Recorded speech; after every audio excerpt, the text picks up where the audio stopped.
કેમ છો વિદ્યાર્થી મિત્રો? ફરીથી તમારું બધાનું સ્વાગત છે. વિદ્યાર્થી મિત્રો, આજે આપણે ધોરણ 12 અર્થશાસ્ત્ર જેનું આપણે બ્લુપ્રિન્ટ પેપર પેટર્ન જોઈશું અને કયા ચેપ્ટરમાંથી તમને કેટલા માર્ક્સનું પૂછાશે તે બધી વાત આજના વિડીયોની અંદર કરીશું. તો સૌથી પહેલાં વિદ્યાર્થી મિત્રો, બધાને ખબર હશે કે આપણું જે પેપર છે તે 100 માર્ક્સનું અને 3 કલાકના સમય સાથે આપણને પૂછવાનું છે. એટલે 3 કલાકની અંદર આપણે 100 માર્ક્સનું પેપર અહીંયા લખવાનું છે. જોઈશું તો વિદ્યાર્થી મિત્રો, આપણને કેવી રીતે પેપર પેટર્ન પૂછાય છે. હેતુલક્ષી પ્રશ્નો જે હશે આપણા 20 માર્ક્સના હશે. ટૂંકા પ્રશ્નો તે આપણા 10 માર્ક્સના રહેશે. પછી જે ટૂંકા જવાબી પ્રશ્નો છે તે 12 માર્ક્સના રહેશે. ચોથું છે ટૂંકા જવાબી પ્રશ્નો 7 માર્ક્સના. આમ કુલ ટોટલ લાંબા પ્રશ્નો સાથે આપણને 100 માર્ક્સનું પેપર અહીંયા પૂછાવાનું છે. વાત કરીએ વિદ્યાર્થી મિત્રો, કયા કયા ચેપ્ટરમાંથી કેટલા માર્ક્સનું પૂછાશે. જેની અંદર અર્થશાસ્ત્રના આલેખ, જેની અંદરથી મિત્રો તમને 8 માર્ક્સનું અહીંયા પૂછાશે. વૃદ્ધિ અને વિકાસના નિર્દેશકો, જેની અંદરથી વિદ્યાર્થી મિત્રો 10 માર્ક્સનું પૂછાશે. નાણાં અને ફુગાવો, જેમાં 8 માર્ક્સના છે. બેન્કિંગ અને નાણાકીય નીતિ, તે પણ આપણું 8 માર્ક્સનું ચેપ્ટર રહેશે. ગરીબી, બેરોજગારી, વસ્તી, કૃષિ ક્ષેત્ર, આ 4 ચેપ્ટર આપણા મિત્રો 10 માર્ક્સના રહેશે, જેની અંદરથી તમને લાંબા પ્રશ્નો પણ પૂછાય છે. વિદેશ વેપાર, જે આપણું 8 માર્ક્સનું રહેશે. ઉદ્યોગ ક્ષેત્ર, તે પણ આપણું 8 માર્ક્સનું રહેશે. અને છેલ્લું છે ભારતીય અર્થતંત્રના નૂતન પ્રશ્નો, એટલે કે તે આપણું રહેશે 10 માર્ક્સનું.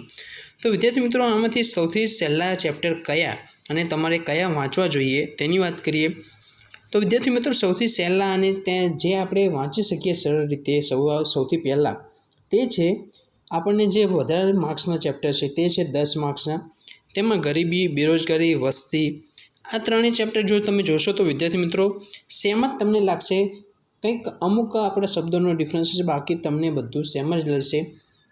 હા કે તમારે જે આપણે ટૉપિક હશે, અંદર જે પોઈન્ટ હશે તે વધારે હશે, પણ વિદ્યાર્થી મિત્રો તમને આ ચેપ્ટરો વાંચવાની ખૂબ મજા આવશે અને તમે ઝડપથી આ ચેપ્ટર પૂરા કરી શકશો. બરાબર વિદ્યાર્થી મિત્રો. અને બીજા વાત કરીએ તો નાણાંનો ફુગાવો, બેન્કિંગ, નાણાકીય નીતિ, આ વિદ્યાર્થી મિત્રો તમે પ્રશ્ન વાંચી શકો છો અને આ ચેપ્ટર સૌથી પહેલાં તમે તૈયાર કરી શકો છો. ત્યાર પછી તમે બીજા ચેપ્ટર છે તે તૈયાર કરી શકો છો, કારણ કે તેની અંદર વિદ્યાર્થી મિત્રો આપણને ખબર છે કે જે અમુક આપણા MCQ છે, ટૂંકા જવાબો છે તે પૂછાશે. અને જે સૌથી પહેલાં આપણે વાંચવાના છીએ ગરીબી, બેરોજગારી, વસ્તી, તેની અંદરથી વિદ્યાર્થી મિત્રો આપણને લાંબા પ્રશ્નો પૂછાય છે. આગળ વધીએ અને જોઈ લઈએ કે આપણા વિભાગ A, B, C તે વિભાગોની અંદર કેટલા માર્ક્સનો પૂછાશે. વિભાગ A આપણો 20 માર્ક્સનો છે. વિભાગ B 10 માર્ક્સનો. વિભાગ B આપણો 24 માર્ક્સનો રહેશે. વિભાગ D આપણો 21 માર્ક્સનો, જ્યારે વિભાગ E આપણો 25 માર્ક્સનો. કુલ ટોટલ 100 માર્ક્સનું પેપર અહીંયા રહેવાનું છે. વાત કરીએ વિદ્યાર્થી મિત્રો, તમને એક પેપર બતાવી દઈએ, નમૂના પ્રશ્નપત્ર, જેથી તમને ખબર પડે. સૌથી પહેલાં વિદ્યાર્થી મિત્રો 20 માર્ક્સના તમને અહીંયા MCQ જોવા મળશે, જે ખૂબ સારી વાત કહેવાય કે આપણને બધા પેપરોની અંદર 20 માર્ક્સના MCQ મળવાના છે. વિદ્યાર્થી મિત્રો MCQ મળતા જ તમને આનંદ થશે કે તમે જે આ 20 માર્ક્સ છે તે પૂરા તમે લાવી શકો છો. અને ક્યાંથી વાંચવાના રહેશે? તમારી પાઠ્યપુસ્તકની અંદર વિદ્યાર્થી મિત્રો MCQ આપેલા છે, ત્યાંથી તમારે વાંચવાના રહેશે. વિભાગ B આપણો છે તે છે વિદ્યાર્થી મિત્રો ટૂંકા સવાલ જવાબનો, જેની અંદર 1 માર્ક્સના પ્રશ્નો પૂછાશે. વિભાગ C જે આપણો વિદ્યાર્થી મિત્રો રહેશે 2 માર્ક્સના પ્રશ્નોનો, તે આપણે લખવાનો રહેશે.